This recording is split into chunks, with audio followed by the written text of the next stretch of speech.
Hi for to guys, magme-makeup nga pala tayo guys. Sorry po guys. At maghihilamos muna po ako guys.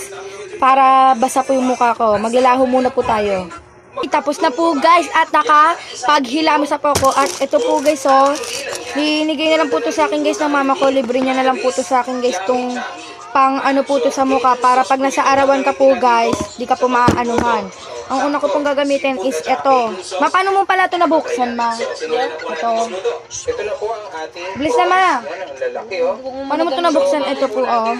Sige, di ko muna po ito gagamitin. Pinapakita ko lang po ito sa inyo. Kung gusto niyo po bumili ito sa Shopee o kaya sa TikTok, mura na po, guys. Available. Dalawa na po ito, guys. Magkano bili mo na ito, ma? 166. Dalawa na po ito, guys, ha. Pero sa palengke, mahal-mahal na ito, di ba? Sa isa. Saka yan. Ang gagamitin ko nga muna po pala guys is meron pa akong makeup. Sorry kung kanti lang ang aking makeup. To, blush on. At pang powder lang pala yan. Powder. Sorry po guys kung nagkakamali lang po ko. Alisin po natin ang tawag. Ako po siyang gagamitin. At ito. Yung kanyang laman. Yan po. Parang bito ka siguro po.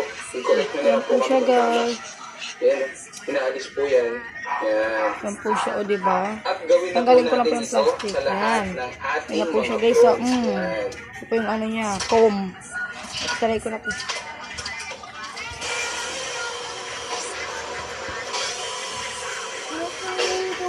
Wala.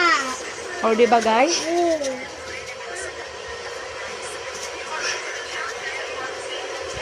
Wala. Man alak. Yan.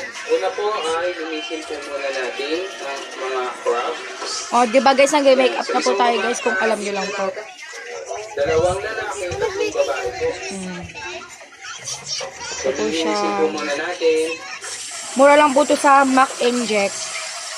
45 isa. Yan. Babalik na po natin siya sa lalagyan niya. Ayun na po guys, oo. Yes na guys. Tapos ang sunod naman po guys Yan. is Babrasin ito. lang po yung ibabaw at saka yung likod niya. Ayan. Kita